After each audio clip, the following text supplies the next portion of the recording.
The Quilt Garden Tour for Elkhart County, it's basically a tour where people can come and see different gardens in different areas that are designed to look like quilts. And so it really draws the attention and people who are quilters, but then also people who like to look at flowers and plant their own gardens. I'm Tom Enright, and I'm sitting in Quilt Gardens World Fair Garden in front of our quilt garden this year. And part of the tour that is well crafted here in Elkhart County and brings people from all over the country. I think people come to see the Quilt Garden tour because it's unique.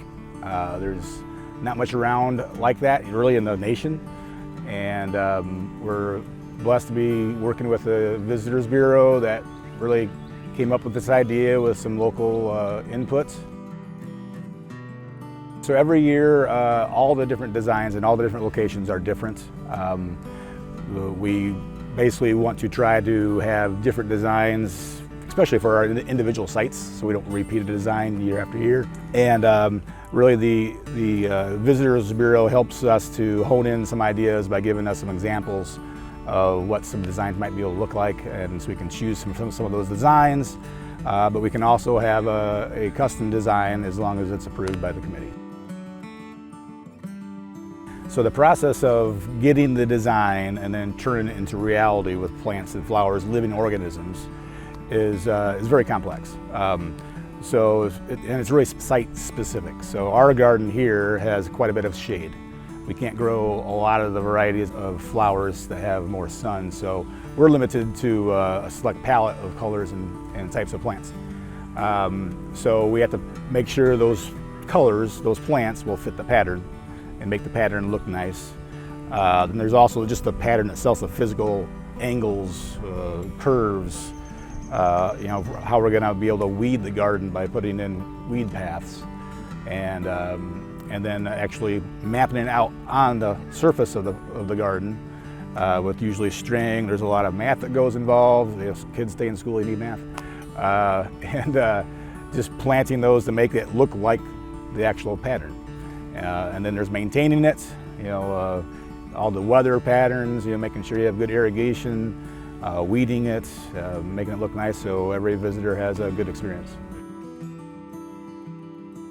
It's not an easy task to take on, so you need to have a team that helps out. Here we have the town parks department that's funded and paid, but then we also have a group of individuals on our landscaping committee. Those volunteers are crucial for every location, including ours. For us in here in Middlebury, it's the Quilt Garden. We've had it so long now, it's just a staple almost. It's like, yeah, we have the Quilt Garden, and it brings people in. It brings people in to Middlebury. It brings people in here to Quilt Gardens. They learn about the garden itself, the history of the Quilt family, and then once they're here, they can see downtown, go to the different businesses, shops, and restaurants. So it's an economic catalyst here for the town. This tour has brought people from all over the country and even other countries.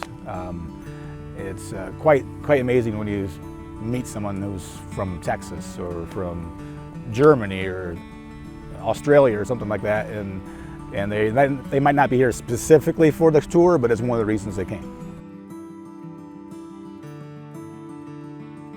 So people can find out about the Quilt Garden Tour by getting online, the website through the Visitors Bureau.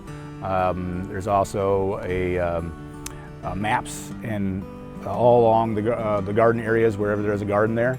Here we're blessed because we're right on the Pumpkin Vine Nature Trail. So there's people that come from all over the Midwest to ride the trail. They see this spot and they're like, what is all that about? And they pick up a map and they go home and plan a trip, come back and see the garden. So that's an awesome thing. Yeah, it takes a lot of hours, man hours, of both volunteers and staff, from the design all the way to ordering plants and planting it and keeping it looking nice throughout the whole season.